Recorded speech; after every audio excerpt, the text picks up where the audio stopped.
నువ్వు సస్పెండ్ చేసినట్టు నాటకం ఆడు, నేను సస్పెండ్ అయినట్టు నాటకం ఆడతా. చింతపండు మల్లన్న కాంగ్రెస్ ఆడుతున్న నాటకాలు చూస్తే గిట్టనే ఉన్నది. ఎందుకంటే ఒకప్పుడు బీజేపీ రాజాసింగ్ని సస్పెండ్ చేసింది. ఇప్పుడు రాజాసింగ్ ఎక్కడున్నాడు? మళ్ళా గదే బీజేపీలో ఉన్నాడు. ఇప్పుడు బీజేపీ అధ్యక్ష పదవి కావాలని కూడా అడుగుతున్నాడు. అంతా ఒకటే. ఇప్పుడు నిజంగా కాంగ్రెస్ పార్టీకి చింతపండు మల్లన్నను సస్పెండ్ చేసే ఉద్దేశమే ఉంటే పార్టీ నుంచి తన సభ్యత్వం రద్దు చేయాలి. పార్టీ లైన్ దాటిండు అని చెప్పినప్పుడు బక్క జడ్సాన్ని తీసిపడేసారు కదా, అతని సభ్యత్వాన్ని రద్దు చేయాలి, అతనితో రాజీనామా చేయించాలి, అసలు పార్టీ నుండి అతన్ని డిస్మిస్ చేసి పడేయాలి నిజంగా చేయాలని ఉంటే. అట్లా చేయదు, ఎందుకంటే ఇది డ్రామా కదా, డ్రామా.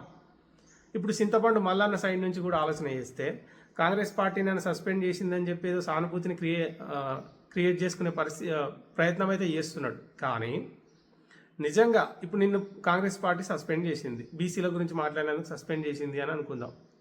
నిన్ను సస్పెండ్ చేసిన పార్టీకి రాజీనామా చేయకుండా ఇంకా ఎందుకు నాటకాలు ఆడుతున్నావు?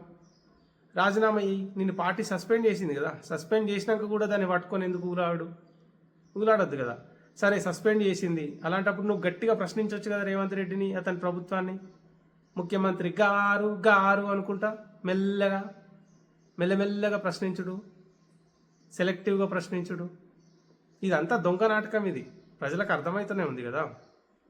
కాంగ్రెస్కి నిజంగా తీన్మార్ మల్లన్నను సస్పెండ్ చేసే ఉద్దేశం ఉంటే పార్టీ నుంచి బహిష్కరించాలి, అతన్ని సభ్యత్వం రద్దు చేయాలి. కానీ చెయ్యరు, ఏదో సస్పెన్షన్ అనే నాటకం ఆడతారు అన్నట్టు. తీన్మార్ మల్లన్నకు కూడా అదే సస్పెండ్ చేసిర్రు అని, ఓకే సస్పెండ్ చేసిర్రు, అలాంటప్పుడు ఆయన ఏం చేయాలి? రాజీనామా చేయాలి. అట్లా చేయకుండా ఇంకెందుకు పట్టుకొని ఉగులాడుతుండు? మళ్ళా చింతపండు మల్లన్న మళ్ళా కాంగ్రెస్లోనే ఉంటాడు, మళ్ళీ వాళ్ళు ఏదో పదవి ఇస్తారు, మళ్ళా నడుస్తూనే ఉంటుంది. ఈ నాటకం అంతా నడుస్తూనే ఉంటుంది, ప్రజలను బక్రాలు చేస్తూనే ఉంటారు. గుర్తుపెట్టుకోరు.